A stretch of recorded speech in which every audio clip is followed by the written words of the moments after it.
Assalamualaikum warahmatullahi wabarakatuh. Terima kasih Ustaz. I would like to ask a question. It's a bit lengthy, but I just want to ask from the bottom of my heart. I think as ladies over here, we concur with what you said. They're always doing a lot of things for the family, and we're no feminists.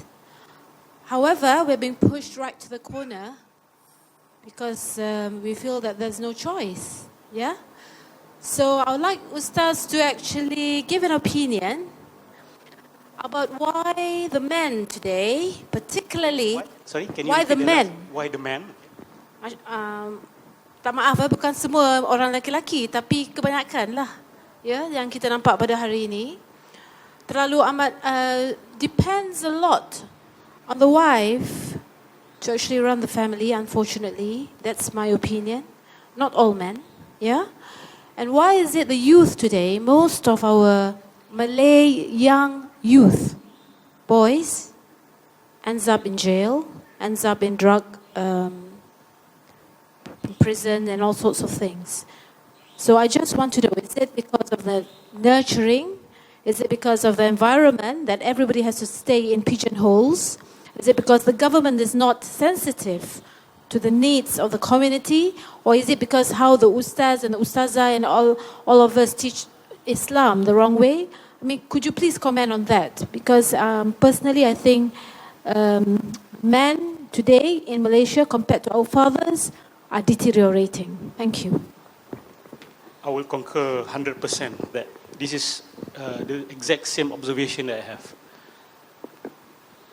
We see broken men everywhere. Broken men. In the sense that, you know, they can't play their role as a father, they can't play their role as a husband, they can't solve anything anymore. They can't solve anything anymore when it comes to, let's take an example, their family problems, for example. The wife will say, Ustaz, it's better for me to talk to my father or go straight to the police. You know, my husband cannot do anything. And the son also say the same thing. My father do not know anything. What is going on? Seriously, I do not have an answer that I am certain of. But I may have an assumption. I may have a theory. I think it is partly connected to how we see a male child and a female child. In the Malay community, okay, this idea of shame, malu, is still revolving around the female child. Anak perempuan, kena tutup aurat. Anak perempuan jangan balik malam dan sebagainya. But when it comes to male child, tak apa je. Tak balik pun mungkin okey. Anak perempuan tak balik 2 hari, satu, habis lah, kecoh, marah. Tapi anak lelaki, tak apa Ustaz, lelaki. Tak apa Ustaz, lelaki.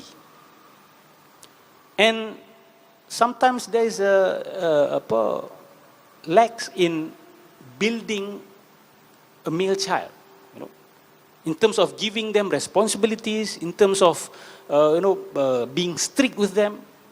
You know, I myself observe that people are more stricter, is there such a word, stricter with their female children. Masuk pinggan, mas rumah, you getting married soon, so you have to know how to manage your house. But I don't hear this much about, you know, you got to get married, you're going to be a head of the family. You know, you have to buckle up. But most of the time, of course, in dramas, in movies, you know, in sitcoms, in cinetrons, it's all about, you know, you have to know how to cook. You have to know how to make your husband happy. But what about the man? I'm not generalizing again, as what our sister say. She herself did not generalize. But this is a phenomena that I myself observe also, and I have friends who observe the same phenomena.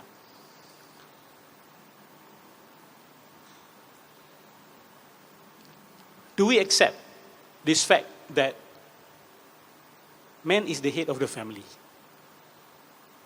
Now, this is another issue, but it is connected. I believe feminists, if there are feminists here, I'm not accusing anyone, if you truly are a feminist, you have to come to your husband, to the man and say, buckle up, be the right leader, be a good leader. Because Rasulullah sallallahu alaihi wasallam have actually delineated gender roles in one of the hadiths in Sahih Bukhari. He said that kullukum ra'in wa kullukum mas'ulun an ra'iyatihi. Every one of you is a leader, and every one of you is responsible to those under your leadership.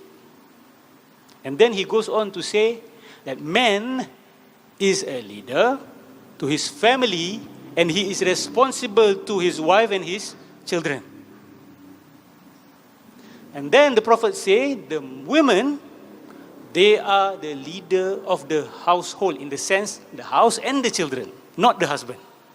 But the husband is the leader of the whole family.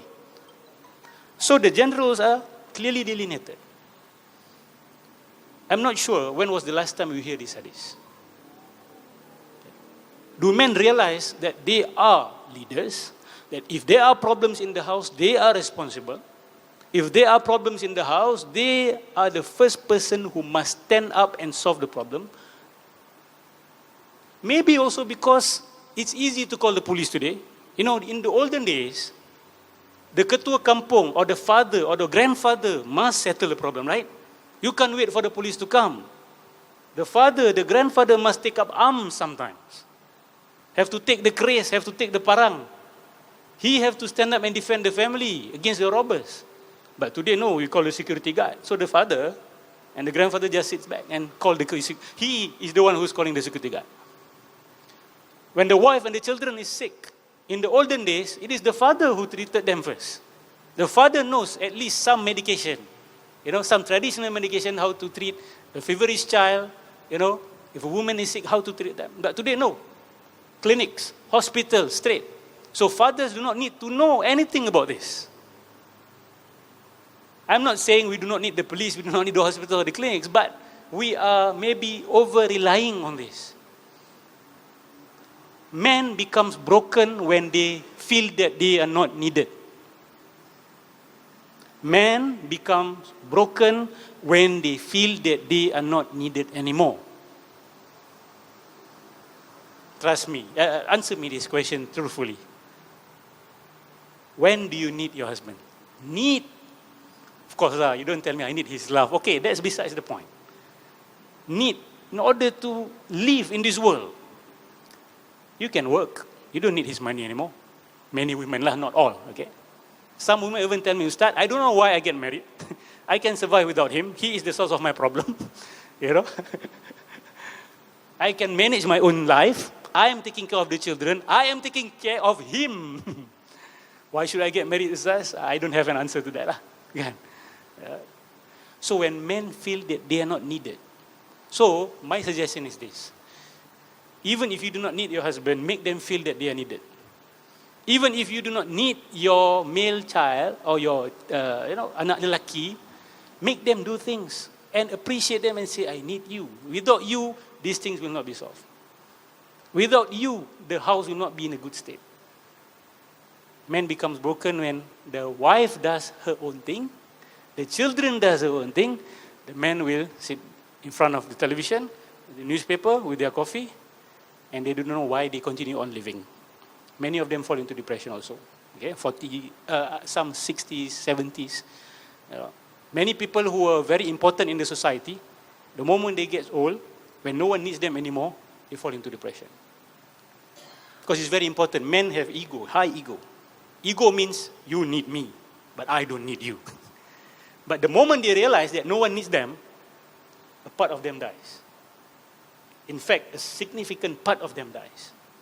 So I believe it is partly the nurturing, partly the modern city life itself that makes our need for men to become lesser. So I will encourage that we return back to, a natural lifestyle. A natural lifestyle in the sense that we need to tell our fathers, tell our husbands, you are the leader, you are my leader. Tell our anak lelaki kita, kamu ketua, kamu bertanggungjawab. Apa-apa berlaku, kamu bertanggungjawab dulu. I'm not saying anak perempuan tak bertanggungjawab langsung. Tidak, dia orang ada tanggungjawab dia orang. Tapi anak lelaki ni yang dah neglected lama dah. Okay? So, bring back the traditional family structure. The olden days, bapa balik rumah aja, tak payah cakap apa kan. Kelang kabut balik kan. What did they have? What do they have that we don't have today? Some of us complain, Ustaz, my children, even after I scold them, they don't move. They even laugh at me. But our fathers before, bapa balik aja. Oh, the father is home. Everyone runs back. From the longkang ke, from the paya ke, from the sungai ke, from main ikan ke apa ke, balik. The father don't need to even look at you. They don't even need to say anything. Look at the charisma, Of course, some will say it's fear, Ustaz. They were quite violent, they were quite aggressive when they beat us. But, tell me the truth, it's not only about that. There's respect also. There's respect. You don't drink from the cup of your father, right? This is your father's cup. Don't touch your father's cup. And the mother will also protect that. Ini cawan bapa, jangan kacau. Ini pinggan bapa. Ini bapa punya kerusi. No one says that. So the mother also helps in building, an image, a respected image of the father. The mother will not say things like, bapa kau pun sama je macam kau. Kan? Bapa kau pun tak boleh harap juga. Sometimes, it's the mistake of the mother also to say that in front of the child. So the child loses respect, and everyone loses respect to the father, and the father loses respect to himself, and that's it. He dies. He only exists, but he stopped existed. In reality, he stopped existing. Allahumma salli ala Sayyidina Muhammad. So sorry that my answer is here and there, all over the place. I don't have any certain answer to that. That's my view. Wallahu a'lam.